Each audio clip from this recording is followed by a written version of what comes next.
Shalom saudara sekalian, senang boleh berjumpa kembali dalam tayangan Aruna Widjoro Gita Official Channel. Saya percaya biarlah tayangan dalam AW Channel terus memberkati Bapak Ibu saudara sekalian.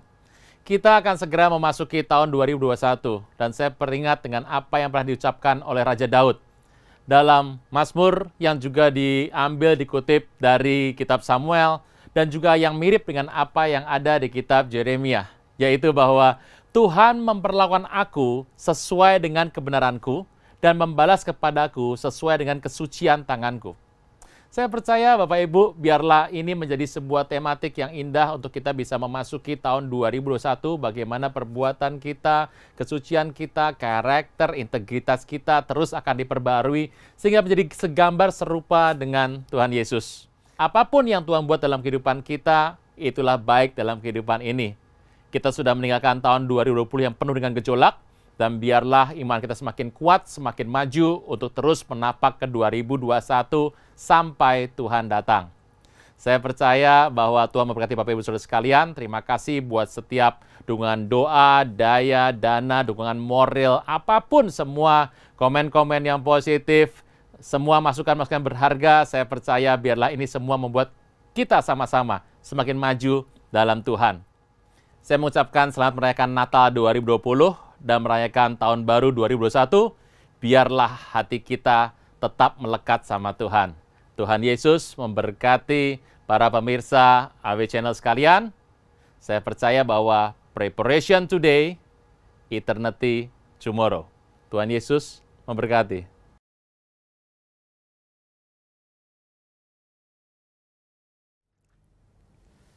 Shalom saudara sekalian. Kita mau awali dengan doa. Bapa di sorga, dalam nama Tuhan Yesus, terima kasih buat berkat yang berlimpah kami boleh terima sampai hari ini. Kau memberkati, memberi kami hikmat pengertian untuk belajar lebih baik lagi supaya kami mengerti isi hati Tuhan. Terpujilah nama Tuhan kekal selama-lamanya. Engkaulah perisai hidup kami, Engkau pagar tembok sekeliling kami, tidak pernah yang jahat bisa menyentuh hidup kami. Engkau Tuhan Yesus upah kami yang sangat amat besar. Dalam nama Tuhan Yesus yang percaya boleh berkata, amin. Senang kembali boleh belajar banyak hal. Hari ini kita akan bahas mengenai tabernakel. Nah, ini dasarnya dulu. Jadi Bapak Ibu, sepanjang pelajaran-pelajaran selalu dasar akan dibangun dulu supaya kuat dulu. Dan konsep tabernakel ini penting sekali, bukan cuma bagi kita hari-hari ini, di mana kita sedang mengalami sebuah pembangunan kembali, pemulihan kembali, restorasi yang terjadi, tetapi kita juga belajar bagaimana soal tabernakel di masa lampau, yang juga ada pada orang-orang bangsa pilihan. Yuk kita melihat sebentar firman Tuhan, tidak bisa menjauhkan atau melepaskan nama Daud dari yang namanya tabernakel. Saudara Tuhan, kita lihat. Mazmur 16, ini Miktam dari Daud.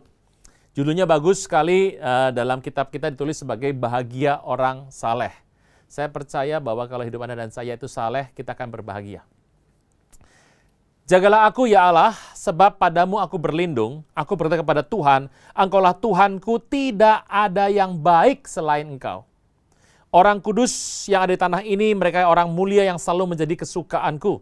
Bertambah besar kesedihan orang yang mengikuti Allah lain. Aku tidak akan ikut mempersembahkan korban curahan mereka yang dari darah, tidak menyebut-nyebut nama mereka di bibirku. Ya Tuhan, Engkaulah bagian warisanku dan pialaku. Bagian warisan dan pialaku. Dikatakan di sana, Engkau sendirilah yang meneguhkan bagian yang diundikan kepadaku. Tali pengukur jatuh bagiku di tempat-tempat yang permai. Ya milik pusakaku menyenangkan hatiku. Aku memuji Tuhan yang telah memberikan nasihat kepadaku pada waktu malam hati nuraniku mengajari aku. Aku senantiasa memandang kepada Tuhan karena Ia berdiri sebelah kananku. Aku tidak akan goyah. Hatiku bersuka cita, jiwaku bersorak-sorak, bahkan tubuhku akan diam dengan tentram. Sebab Engkau tidak menyerahkan aku ke dunia orang mati, tapi tidak membiarkan orang kudus-Mu melihat kebinasaan.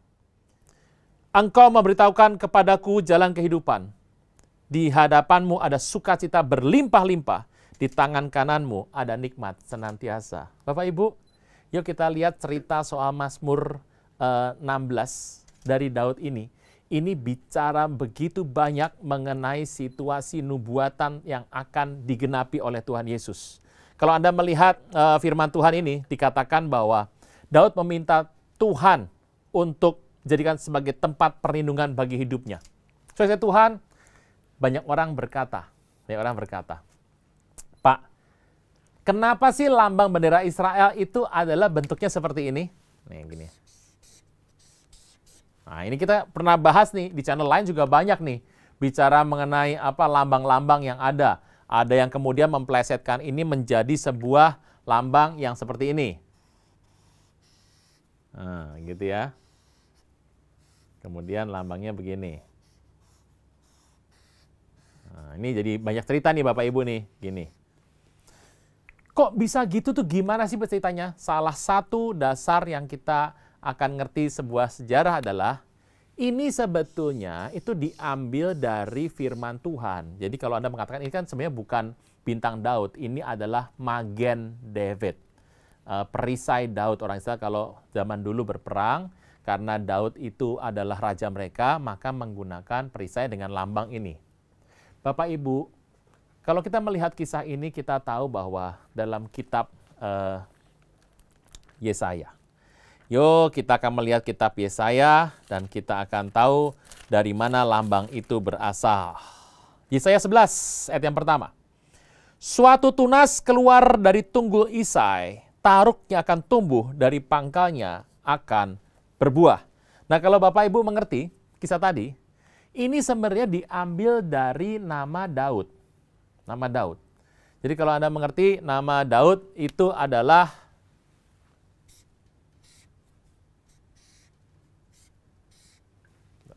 ini.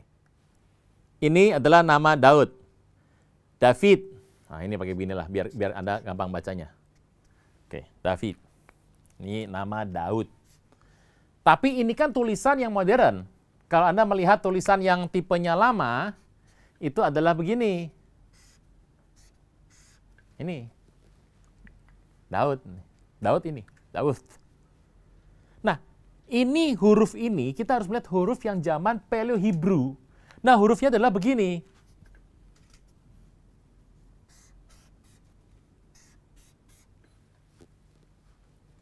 Nah, kalau ini digabung, ya enggak miring, agak miring sana ya Bapak Ibu, agak miring, gini nih, agak miring. Gitu, jadi tidak runtuh, agak miring. Ini yang menjadi begini. Jadi lambang ini adalah lambang nama Daud. Dikatakan bahwa ini kan dari Yesaya 11 ayat yang pertama dikatakan di sana bahwa suatu dari pangkal Isai akan keluar. Siapa? Daud. Nah, kisah itu juga terjadi lagi. Ingat bahwa prinsip orang Yahudi, apa yang pernah terjadi akan terjadi lagi. Inilah yang kita kenal dengan nama nanti Mesias anak Daud. Kita sudah bahas ini dalam pertemuan-pertemuan yang lama. Oke, yuk itu saja kita akan bahas. Yesaya pertama ayat 11 ayat yang pertama. Dari kisah ini keluar ini. Anda jangan bingung karena gini. Sudah biasa toh kalau Anda itu punya uang hari ini, itu uang itu bergambar presiden. Biasa kan Bapak Ibu? Karena tahu uang 100 lambangnya Bung Karno dan Bung Hatta. Itu biasa. Ingat pada zaman dulu, pada zaman Orde Baru, uang 50.000 itu lambangnya adalah wajah marhum Bapak Soeharto. Biasa dalam sebuah hal yang kita pakai di sebuah negara, itu menggunakan lambang dari nama. Zaman itu nggak ada foto Bapak Ibu. Kalau sudah ada foto Instagram, dari Facebook diambil, di crop, dimasukkan. Zaman dulu nggak ada, menggunakan nama. Inilah nama yang dipakai. Jadi konsep inilah yang dipertahankan sampai hari ini. Nah, kita akan bicara sebentar mengenai Mazmur 16 tadi. Bagaimana dikatakan bahwa orang kudus di tanah ini, orang mulia menjadi kesukaanku, dan Alkitab berkata, engkaulah bagian warisanku dan piala. Piala itu adalah kebanggaan. Tuhanlah kewarisan dan kebanggaan kita. Engkau Tuhan yang menentukan bagian yang diundikan kepadaku. Saudara saya Tuhan, kita harus ingat loh, orang dunia membuang undi sama kita. Memilih, contoh Anda daftar ke kantor, Anda mau menjadi karyawan, itu kan dipilih oleh bagian HRD. Hidup Anda dan saya ini penuh dengan undian bagi orang-orang di luar sana. Orang mau kasih yang namanya berkat. Lah kok bisa Anda yang kepilih? Gitu. Anda ikut sebuah hal, kok bisa Anda yang menang? Anda bilang, ya mungkin mainnya bagus Pak, dia nyanyi bagus. Yang nyanyi bagus, suara bagus itu nggak cuma Anda, orang juga banyak. Tapi Alkitab berkata bahwa Tuhanlah bagian warisan kita dan kebanggaan kita. Tuhan sendiri yang meneguhkan bagian yang diundikan kepada kita. Jadi kalau Anda dalam hidup ini merasa bahwa, wah aku sedang dalam pemilihan, aku sedang dalam undian. Saya mau beritahu, Tuhan yang menentukan. Alkitab berkata bahwa ayat ke-6, tali pengukur jatuhnya bagiku di tempat-tempat yang permai. Berarti kalau kita membaca seperti ini, milik pusakaku menyenangkan hatiku. Kita tahu bahwa hidup orang percaya itu ada yang namanya ukuran, tali pengukur, dan ada undian. Ini yang kadang-kadang Kristen harus mengerti. Banyak kali kita berpikir bahwa, oh semua yang kita terima itu semuanya adalah mujizat. Puji Tuhan, betul. Tapi ada bagian dalam kehidupan ini yang terus berjalan dengan sebuah sistem sorgawi yang terus akan terjadi, tapi Tuhan ikut campur di sana bagi orang-orang pilihannya. Ini yang menarik. Jadi kalau ditanya, Pak, ini berlaku dalam hidup saya? Berlaku. Tali pengukur berlaku, semuanya berlaku kok. Tapi kalau Tuhan sudah tentukan, waktu tali ditarik, jatuhnya pasti kita. Ini yang saya sebut dengan nama penggenapan. Bapak Ibu bisa nangkep ya. Kita sudah cerita banyak mengenai penggenapan dari Nafiri, Shofar seorang imam, nubuatan yang ada, penggenapan. Ini semuanya penggenapan. Jadi kata penggenapan itu adalah yang diucapkan, itu berjalan. Tapi satu ketika itu akan jatuh pada seseorang. Itulah nubuatan. Nah, saudara Tuhan, yuk kita lihat nubuatan penggenapan yang sudah ada sampai hari ini masih berjalan. Kita melihat sebelum ada di Mazmur 16, kita memulainya mundur 1 di Mazmur ke-15. Siapa yang boleh datang kepada Tuhan? Topik ini menjadi penting sekali tahun ini, bahwa kita menjelang Tuhan akan datang. Bukan saja kita harus menyelesaikan tugas yang Tuhan berikan kepada kita, tapi kita juga harus mulai beres-beres, membersihkan, mengecek lagi. Kita sudah layak belum naik ke gunung Tuhan. Mazmur 15 ayat yang pertama, Tuhan, siapa yang boleh menumpang dalam kemah? Ternyata masuk kemah Tuhan, itu ada kriterianya. Siapa yang boleh diam di gunungmu yang kudus? Ingat ya, ada orang datang nginep sehari 2 hari. Itu bukan yang namanya tinggal, itu numpang. Tetapi ada yang boleh stay, diam. Kalau diam itu bisa lama, gitu ya. Anda boleh nggak numpang di rumah saya? Saya mau tanya berapa lama? Kalau Anda numpangnya 5 tahun, itu bukan numpang, lama-lama jadi rumah Anda. Tapi yang namanya boleh diam, itu ada kriteria lagi. Jadi siapa yang boleh numpang, siapa yang boleh diam. Dikatakan di sana yang berlaku tidak bercela, apa yang adil dilakukan, mengatakan kebenaran, jangan lupa, dengan segenap hati. Ada orang bilang kebenaran nggak segenap hati. Ini nanti kita akan cek juga nih dalam pembahasan berikutnya, panjang nih. Yang tidak menyebar fitnah dengan lidahnya, tidak berbuat jahat terhadap temannya, tidak timpakan dosa cela kepada tetangganya. Wah, ini kalau gibah juga kena dong ya tetangga. Oke. Yang memandang hina orang tersingkir, tapi memuliakan orang yang takut akan Tuhan. Saya mau tanya Bapak Ibu, kita harus berlaku adil. Banyak kali kita menyanjung-nyanjung orang yang jahat, orang yang tidak mencintai Tuhan, kita sanjung-sanjung mungkin hanya karena dananya, kehidupannya membantu kita dengan uang itu, tapi hati-hati, kita harus bisa membedakan. Berpegang pada sumpah walaupun rugi, nah ini, tidak meminjamkan uangnya dengan makan riba, tidak menerima suap melawan orang tidak bersalah. Saya tidak ada waktu yang panjang untuk menjelaskan ini semua. Siapa yang berlaku demikian tidak akan goyah selama-lamanya. Jadi orang sering bertanya, Pak, soal doa.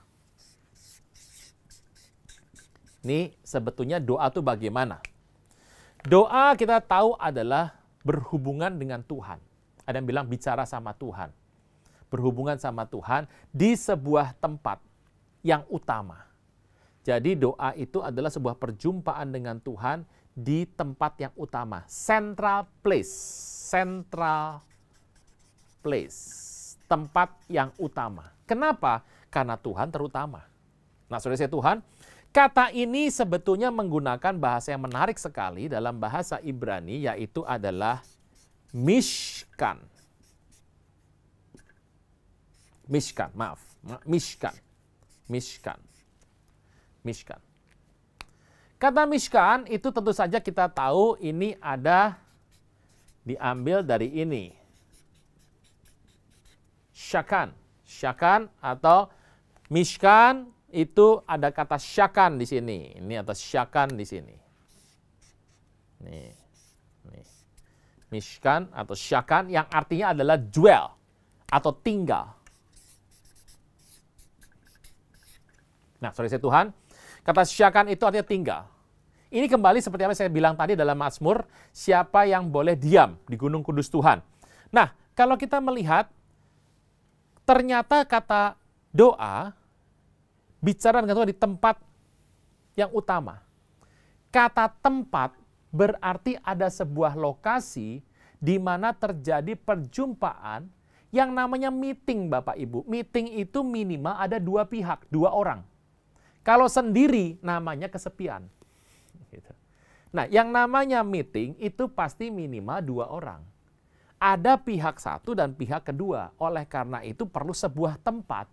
Nah, berapa lama tinggal meeting itu tergantung adalah ininya. Ada yang konsepnya numpang, ada yang tinggal atau berdiam. Sampai sini oke? Yuk kita lihat. Itu sebabnya kalau kita melihat tenda pada zaman Musa itu yang namanya kemah pertemuan, Bapak Ibu, gitu ya. Gitu. Gitu. Ya, jelek gambarnya ya, tapi yang penting Anda bisa melihat dengan baik. Ini adalah kelak. Tidak terlihat ya Bapak Ibu, karena ini kan adanya di balik layar, jadi tidak terlihat dengan mudah. Ini ada layar lagi yang menutupi, sehingga tidak terlihat dengan mudah dari luar. Nah, pada zaman itu, tenda dibuat dengan sebuah tujuan. Inilah tempat kediaman Tuhan. Itu yang namanya adalah Mishkan. Nah, tenda pertemuan minimal dua orang. Dan disinilah akan tinggal, abide, remaining, abiding tinggal, remaining di sana. Yang namanya inhabiting, continuity. Jadi bukan cuma sekali, tapi continue. Inhabit berarti betul-betul menjadi sebuah kesukaan untuk ada di situ. Abide, tinggal. Nah, saudara Tuhan, kisah ini menarik sekali kalau Anda pernah buka firman Tuhan. Yuk kita buka Mazmur ke-61. Mazmur ke-61.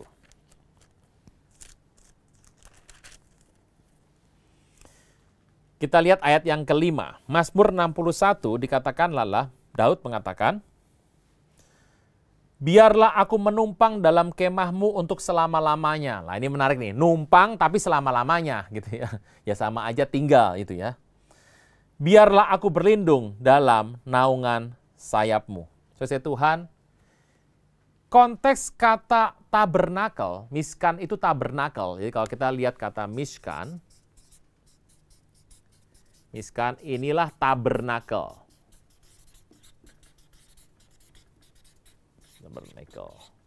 Nah, saudara Tuhan, tabernakel ini menarik sekali.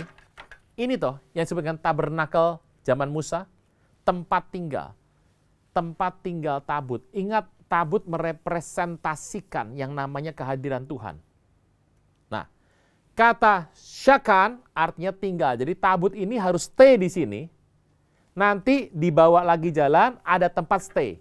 Nah, tempat inilah, tenda ini namanya tabernakel. Kata tabernakel artinya adalah tenda pertemuan. Tent of meeting. Tenda pertemuan. Dan saya sudah bilang kalau pertemuan berarti konsepnya di sini bukan cuma tabutnya, tapi harus ada orang yang akan masuk ke sana. Membawa sesuatu. Saudara Tuhan, ingat ya. Jadi karena konteksnya itu adalah minimal dua orang, ini tempat tidak untuk hanya tabut saja. Bukan tempat juga hanya untuk imam saja, tidak. Tetapi harus tempat yang akan terjadi pertemuan antara pihak pertama dan pihak kedua. Doa itu adalah sebuah bentuk konsep bukan fisik dari tabernakel. Kalau dulu kan ada tabernakelnya, kalau sekarang kan tidak. Kita bisa berdoa kapan saja, di mana saja, yang namanya ketemu dengan Tuhan. Tenda meeting. Nah, saudara Tuhan, pada zaman itu, semua yang dibuat pada zaman itu merupakan sebuah situasi yang kita bisa belajar hari ini. Sebuah contoh. Tenda pada zaman itu warnanya gelap. Gelap. Nggak zaman sekarang, wah nano-nano warnanya, full colorful, tidak. Tapi bentuknya adalah gelap. Yang cerah di mana, Pak? Yang cerah di dalam tenda. Bukan di luarnya gelap. Prinsipnya adalah, Anda pernah mendengar sebuah pepatah mengatakan, don't judge a book by its cover. Jangan pernah menilai sebuah buku dari covernya. Nah, konteks ini juga sama.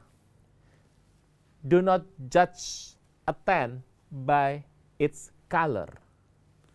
Di luarnya pasti gelap. Dalamnya itu adalah hadirat Tuhan. Dari sini Anda bisa menangkap konsep doa, makanya dikatakan dalam firman Tuhan bahwa kalau engkau berdoa, masuklah ke kamar, gitu ya. Tutuplah pintu, engkau berdua sama Bapa. Yang namanya doa adalah hubungan pribadi. Yang namanya tabernakel adalah pertemuan dua pribadi minimal yang dalam tempat yang tersembunyi. Dan Alkitab berkata, maka Bapamu akan berikan kepadamu anugerah yang indah. Ini konteks yang namanya pribadi. Di sini terjadi sebuah hubungan antara dua pihak. Ini loh yang ditarik ke zaman sekarang menjadi doa. Makanya dalam doa itu tersembunyi. Di hati antara kita sama Tuhan, makin ke dalam itu makin berharga. Kalau kita melihat firman Tuhan, Anda ada di pelataran, di ruang kudus, sama ruang kudus, maha kudus, makin ke dalam itu makin berharga. Saya percaya bahwa di rumah Anda, barang paling berharga itu ada di dalam utama, yang paling dalam. Contoh, mana ada orang taruh hiasan emas, itu di ruang tamu. Ya kecuali Anda benar-benar semuanya sudah sangat kaya raya, itu jarang sekali. Contoh, benda berharga di mana? Di tempat Anda tidur kan? Yang paling berharga siapa? Ya sebelah Anda tidur itu. Suami atau istri Anda itu paling berharga. Saudara Tuhan, intinya apa sih? Ternyata kalau kita makin masuk bertemu dengan Tuhan, semakin dalam, semakin berharga dan semakin berharga dan semakin berharga. Konsep firman Tuhan selalu sama. Tampilan luarnya sederhana, dalamnya luar biasa. Nah, prinsip ini juga yang harus dibawa secara rohani dalam kehidupan kita. Makanya kalau Anda melihat bagaimana Tuhan Yesus 2000 tahun yang lalu, Anda baca firman Tuhan, lahir di sebuah tempat di mana hewan sedang ditaruh di sana, sebuah kandang di bawah basement dari rumah. Kenapa tempatnya seperti itu? Kenapa tidak ada yang sebuah cerah luar biasa? Prinsip Alkitab. Semua anugerah yang besar, mujizat yang besar, biasanya dibungkus dengan peristiwa yang tidak berkilau. Kekristenan harus belajar seperti ini. Saya percaya bahwa makanya kekristenan itu yang penting apa? Bukan tampilan luarnya. Memang kalau kita lihat ada di waktu-waktu yang lampau, sebelum masa pandemi, semua yang mewah semua keluar, puji nama Tuhan. Tapi ingat, apa yang di dalam jauh harusnya lebih berharga daripada apa yang tampak dari luar. Nah, kalau kita melihat ini, makin ke dalam makin berharga, makin ke dalam makin berharga, semakin langkahnya mendekat kepada tabut, situasinya makin berharga. Saya berdoa, semakin orang mengenal Anda dan saya, semakin menemukan harta terpendam dalam kehidupan itu, yaitu firman Tuhan yang menjadi nyata dalam hidup Anda dan saya. Ini adalah Mishkan. Nah, cerita soal ini, itu sudah ada digenapi baik pada zaman Musa, pada zaman Daud, dan zaman Tuhan Yesus. Kalau kita melihat, yang namanya sebuah tenda, nah, saya akan gambar sebentar. Sebuah tenda, gitu ya. Nah, ini tendanya dibentuk. Jangan lihat gambarnya Bapak Ibu, yang penting adalah ceritanya. Ini ada sebuah pintu. Dan ini ada sebuah gerbang kedua. Bentuknya adalah seperti tirai. Dalam sebuah tenda itu ada ini mau zaman Daud, zaman Musa ada, cuma tinggal kualitas dari pintunya saja. Jadi ini saja ada 2. Yang pertama kita tahu itu adalah namanya sebagai hekal. Hekal itu ruang tengah. Anda kalau masuk ke gereja, ruang tengah itu mana? Ya, ruang tengah itu ya tempat ibadah yang ada kursinya itu, yang ada mimbarnya khotbah itu namanya hekal. Hekal itu bicara mengenai sebuah bait, sebuah istana. Jadi ada sebuah batas yang akan membatasi ruangan berikutnya. Gitu. Dan ruangan yang paling penting dari sebuah bangunan itu dikenal dengan nama hekal. Hekal itu adalah sebuah tempel. Pak, kalau Anda ke gereja, ya Anda harus lihat yang namanya ruang ibadahnya.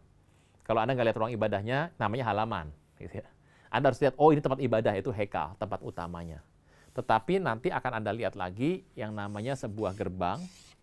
Yang kedua namanya paroshet. Paroshet. Nanti ada hekal, ada paroshet. Nah, kalau yang hekal ini bagus, biasanya dilapisi oleh emas, segala macam, ruangan ini. Dan ada tempat yang namanya paroshet. Nah, saudara Tuhan, ini yang menarik.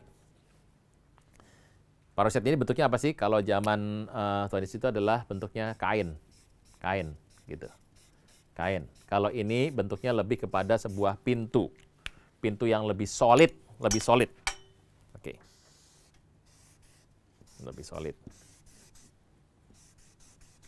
Lebih solid. Untuk masuk ke sebuah ruangan yang besar. Nah, saudara Tuhan, yuk kita lihat. Traktat Yoma nomor 39 Talmud. Ini adanya di Israel. Traktat Yoma nomor 39 dari Talmud itu menyatakan bahwa pada tahun 30 hekal ini terbuka dengan sendirinya.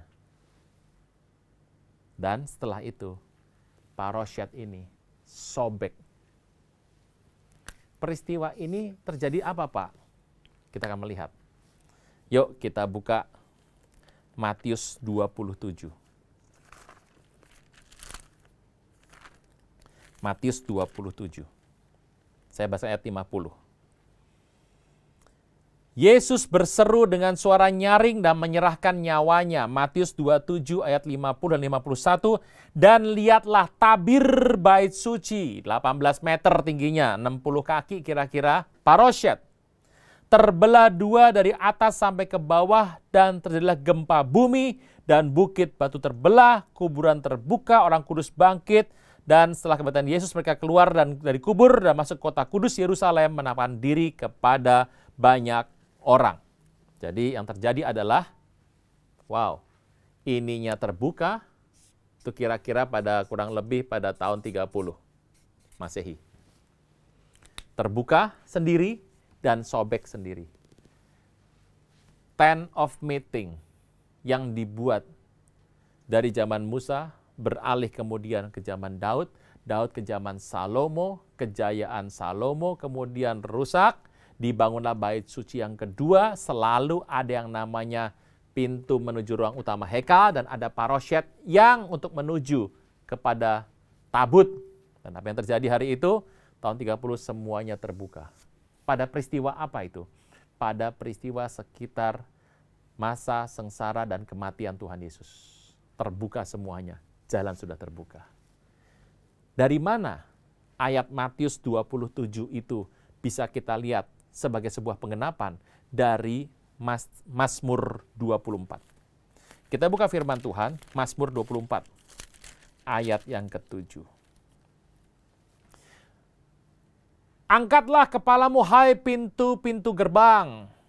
Terangkatlah kamu hai pintu berabad-abad supaya masuk Raja Kemuliaan. Siapa Raja Kemuliaan? Tuhan Jaya Perkasa, Tuhan Perkasa dalam peperangan. Angkatlah kepalamu hai pintu gerbang. Terangkatlah kamu hai pintu yang berabad-abad supaya masuk Raja Kemuliaan. Siapa dia Raja Kemuliaan? Tuhan semesta alam. Dialah Raja Kemuliaan. Saudara Tuhan, ini yang menarik kita bahas. Jadi dalam konsep Mishkan, pertemuan dengan Tuhan, itu sudah terbuka dan hari ini engkau dan saya ketemu sama Tuhan Yesus. Tuhan Yesus adalah sebuah tonggak dibukanya pemulihan hubungan manusia dengan Allah. Saudara Tuhan, ternyata peristiwa yang Daud ceritakan itu digenapi dalam diri Tuhan Yesus. Ingatlah, kita terus akan melakukan penggenapan demi penggenapan. Nah, saudara Tuhan, cerita ini luar biasa. Dan maka kekristenan itu adalah sebuah melangkah.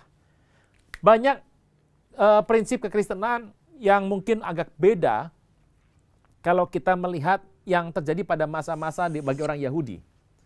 Bagi orang Yahudi sebetulnya adalah kalau engkau keluar dari sebuah tempat, itu artinya engkau akan memasuki tempat yang baru.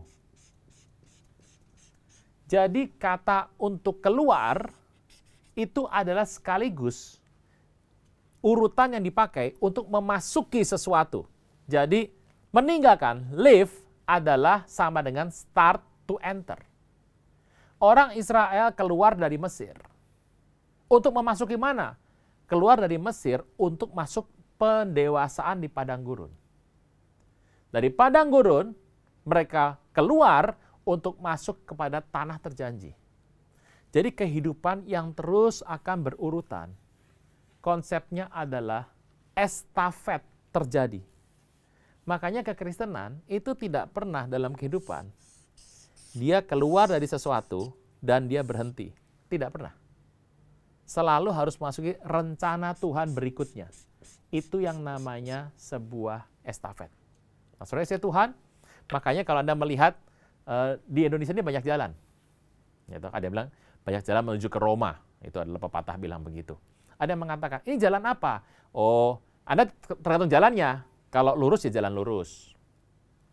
Kalau tikung, jalan bertikung. Kalau bergelombang, jalan bergelombang. Jalan naik, jalan turun. Banyak orang memberikan nama jalan sesuai kondisi jalan. Jalan berbatu-batu, jalan berpasir, jalan menikung, jalan naik, jalan berkelok. Ada lagi jalan yang namanya, wah ini jalan apa? Menyamping. Orang biasa memberi nama jalan berdasarkan kondisi jalan. Tapi kita mengerti bahwa orang-orang di Alkitab mengajar kita bahwa jalan itu tidak pernah diberi nama sesuai kondisi jalan. Jalan diberi nama sesuai dengan tujuan dari jalan tersebut. Misalnya, pada jalan menuju ke Damsyik, pada jalan menuju ke Emmaus, pada perjalanan menuju ke Bethlehem, pada perjalanan menuju ke Yerusalem. Nama jalannya apa? Tidak pernah jelas. Pokoknya namanya adalah ini jalan menuju ke Yerusalem. Ini jalan apa namanya? Jalan menuju ke Bethlehem, jalan menuju ke Damsyik, jalan menuju ke Emmaus. Jalan diberi nama sesuai tujuan. Itu sebabnya kenapa semua yang terjadi dalam kehidupan manusia itu sebetulnya tidak lebih penting dari tujuan yang kita mau capai. Makanya kalau orang ditanya, sekarang lagi bikin apa Pak? Gitu ya. Oh lagi sekolah Alkitab, lagi belajar firman Tuhan, lagi mendapatkan tuntunan. Itu belum tujuan akhir. Saya percaya bahwa Bapak Ibu Anda diperlengkapi, baik dengan pengajaran seperti hari ini, dengan yang namanya adalah firman Tuhan untuk pembekalan, untuk empowering, untuk dengan diklat-diklat, dengan seminar, dengan kelas-kelas, dengan kelompok sel, semua kita buat puji Tuhan. Belajar banyak hal puji Tuhan, tapi tujuan akhirnya adalah supaya kita melakukan kehendak Tuhan. Yang ada baik di Manat Agung, di sana dikatakan untuk meneruskan tongkat estafet ini, kita harus bersyukur bahwa kalau pada zaman itu rasul-rasul tidak mau menginjil lagi, anugerah Tuhan berhenti pada zaman rasul-rasul. Kalau hari itu yang namanya Martin Luther tidak membuat sebuah kegerakan dari keresahan hatinya, mungkin tongkat estafet berhenti pada zaman Martin Luther. Jika pada hari itu John Wesley, Metodis, hari itu merasa bahwa saya sudah akan berhenti di sini, maka mungkin tongkat estafet tidak akan beralih berikutnya. Kekristenan adalah bicara mengenai sebuah proses. Keluar dari sesuatu, memasuki sesuatu. Keluar, memasuki sesuatu. Ini sebuah proses bersama dengan Tuhan. Bagi orang Yahudi, meninggalkan sama dengan start to enter. Nah, di luar itu, konteksnya adalah Mishkan, tabernakel. Setiap orang tahu bahwa tubuhnya adalah bait Allah, tempat Tuhan berdiam. Tabernakel, tempat di mana engkau dan saya bertemu dengan Tuhan. Harusnya kita pergi berjalan mencari sebuah tempat itu. Tapi yang luar biasa hari ini adalah tubuhmu dan tubuh saya itu menjadi Mishkan. Tempat untuk bertemunya Tuhan dan kita. Saudara Tuhan, kita udah bahas banyak terkait dengan apa yang ada dalam pelajaran kita. Saya akan ulang kembali. Kekristenan lebih mementingkan sebuah isi daripada tampilan. Itu sebabnya saya percaya setelah masa-masa pandemi ini, kita mulai berpikir ulang. Mungkin di masa lalu, tenda ini jauh lebih semarak ketimbang isinya. Tetapi kekristenan tidak seperti itu. Orang Yahudi tahu persis bahwa semua yang sederhana ada di luar, tapi dalamnya sangat bermakna. Prinsip inilah yang harus ada sebetulnya, baik dalam kehidupan rohani, jiwa, dan fisik jasmani kita. Ini sebuah perenungan yang kita harus ngerti. Dan kadang-kadang tanpa sadar, mungkin memang dalam kondisi sedang mengalami berkat berlimpah, euforia, sehingga kita lupa pola-pola pertemuan dengan Tuhan dalam prinsip yang sederhana. Saya berdoa dalam kesederhanaan kita bisa mengerti bagaimana hubungan dengan Tuhan itu penting sekali. Siapa yang boleh tinggal di sana? Siapa yang boleh ada bersama dengan Tuhan? Jawabannya mudah sebetulnya, yaitu adalah hal-hal tadi. Hal-hal yang terkait dengan karakter hidup kita, terkait dengan integritas hidup kita, terkait dengan banyak hal yang Tuhan bicara.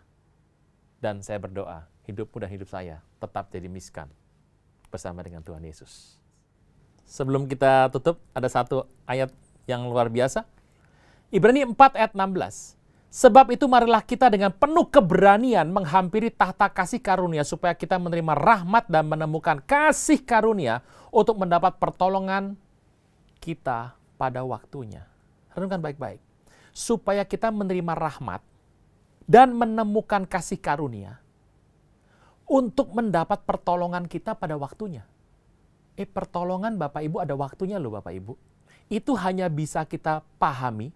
Pak, kenapa ada orang yang bisa sepertinya melihat sebuah pertolongan Tuhan?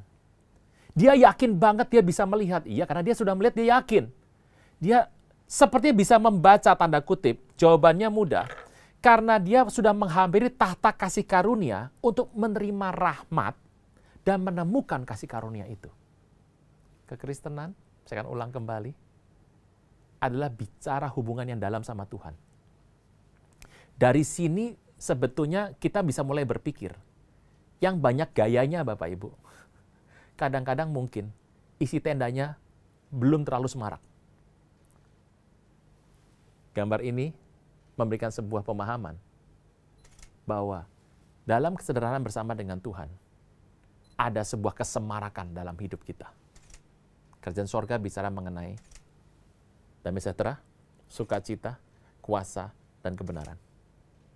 Mari hampiri tahta kasih karunia dan menemukan kasih karunia itu.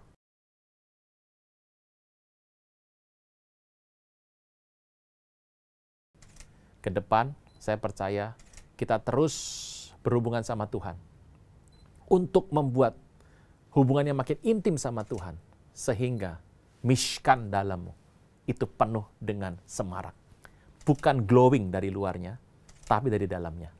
Sehingga waktu engkau pergi, lakukan perintah Tuhan, akan efektif sekali.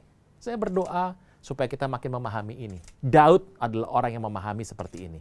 Dan hari ini, di dalam Mishkan sudah terbuka. Luarnya masih sama, tapi dalamnya, hekalnya sudah terbuka, paroshetnya sudah terbuka. Semuanya terbuka. 18 meter sobek semuanya, tebalnya sekali Bapak Ibu. Bisa 26 cm tebalnya. tiba-tiba tersobek. Itu dengan pedang juga susah, tapi tersobek sendiri. Luarnya bagaimana? Luarnya ya masih bagus, nggak kelihatan. Tapi dalamnya mengalami sebuah perubahan. Kekristenan, substansi, jauh lebih berharga daripada formatnya. Dalam kehidupan kita, pekerjaan kita, hari-hari ini, kita akan belajar terus lebih dalam. Saya berdoa, biarlah Mishkan yang kau bangun bersama dengan Tuhan adalah tempat pertemuan, syakan, tempat tinggal, abide, yang terus akan menjadi tempat kesenangan. Tuhan Yesus memberkati berlimpah-limpah. Shalom.